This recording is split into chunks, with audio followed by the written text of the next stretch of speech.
जय श्री महाकाल। मित्रों, अभी आने वाले समय के अंदर अभी पितृपक्ष आ रहे हैं। पितृपक्ष में आप सभी लोगों को अपने अगर कुल में पितृ हैं तो उन पितरों का अच्छे से मना लेना चाहिए उन पितरों को, और उन सभी पितरों का शांति कर्म कर लेना चाहिए। अगर आपको अपने कुल पितृ इत्यादि के बारे में अच्छे से ज्ञात नहीं है तो भी आप पितृ मना सकते हैं। अपने पितरों के लिए आप कुछ न कुछ व्यवस्था कर सकते हैं, आप अपने पितरों की शांति कर सकते हैं। कुछ आसान और अचूक उपाय हैं इन सब चीज़ों के लिए। अगर आप चाहते हैं कि आपके पितरों की शांति अच्छे से हो तो थोड़े से सटीक उपाय आप कर लीजिए, डेफिनेटली आपका काम अच्छे से बन जाएगा। सबसे पहले आपको क्या करना है, जब पितृ अवसर शुरू हो जाता है तो पितृ अवसर शुरू होने से लेकर समाप्त होने तक आपको प्रतिदिन सुबह नहा धो करके अपने पितरों के लिए दक्षिण मुखी हो करके आपको अपने दाहिने हाथ के अंगूठे से होते हुए जल नीचे गिरे इस प्रकार से अर्घ्य देना है।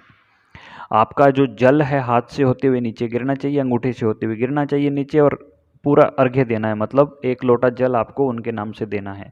इस जल में थोड़ी सी आप मिश्री डाल सकते हैं, शक्कर भी डाल सकते हैं, वो आपकी इच्छा है। उसमें चाहें तो आप थोड़ा सा दूध डाल सकते हैं। अब बात आती है कि उनको और क्या पसंद होता है। आप अपने घर में किसी एकांत स्थान पे या फिर अपनी छत पे जो भोजन आप करते हैं या आपके पितृ को पसंद था, आपके अगर आपको ज्ञात है तो ठीक है, नहीं तो कोई भी मीठा बना करके अपनी छत पे लेके जाइए। एक आसन लेके जाइए, 2 आसन लेके जाइए, एक पितृ के लिए एक आपके लिए। सफ़ेद आसन पितृ के लिए लेके जाइए या सीधा कपड़ा लेके चले जाइए, उसको सामने बिछाइए।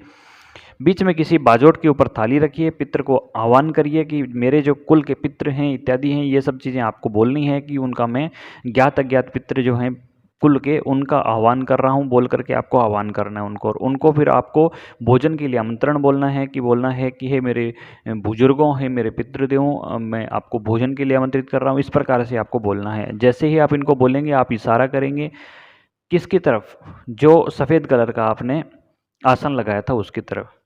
अब उस आसन के ऊपर उनको बैठा दिया है, उसके बाद आप सबसे पहले उनका एक खाली थाली लेके जाइएगा साथ में, और 1 लोटा जल लेके जाइएगा और संकल्प करिएगा कि मैं आपके हाथ धुलवा रहा हूँ। तो वहाँ उसमें थोड़ा सा पानी डालिएगा, उनके जैसे हाथ धो रहे हों कोई, इस प्रकार से आपको उनको ध्यान करना है कि सामने कोई व्यक्ति जिस प्रकार से बैठा हाथ धोता है उसी प्रकार से थाली में हाथ धुलवाने हैं।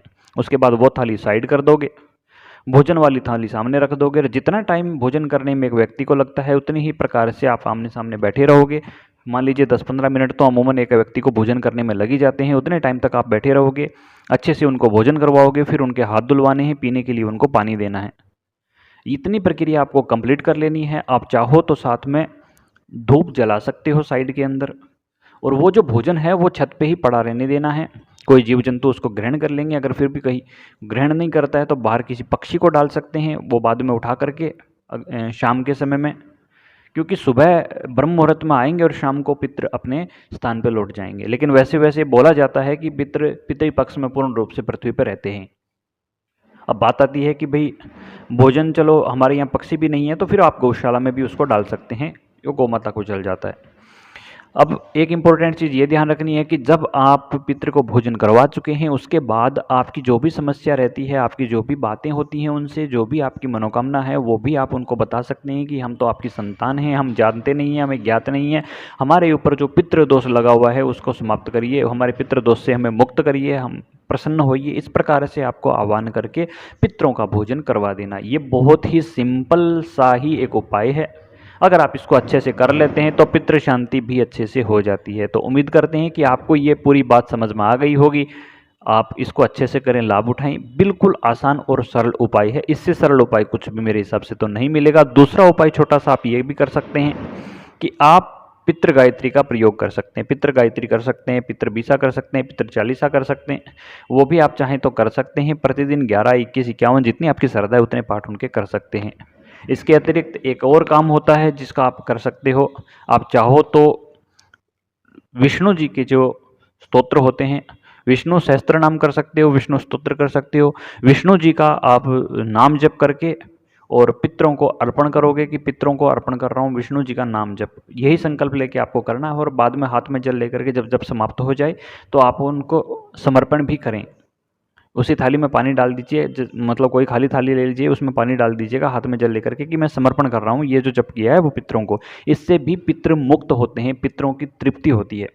क्योंकि विष्णु जी ही पितरों के मुख्य वो क्या बोलते हैं जिसको यूँ समझिए कि उनके अधिष्ठात्री जिस प्रकार देवी देवता होते हैं उसी प्रकार से वो उनके प्राइम लीडर हैं एक प्रकार से, उनके ही दायरे में वो आते हैं, उनकी ही मोक्ष धाम उनको आता है, मोक्ष धाम उन्हीं के दरवाजे को है।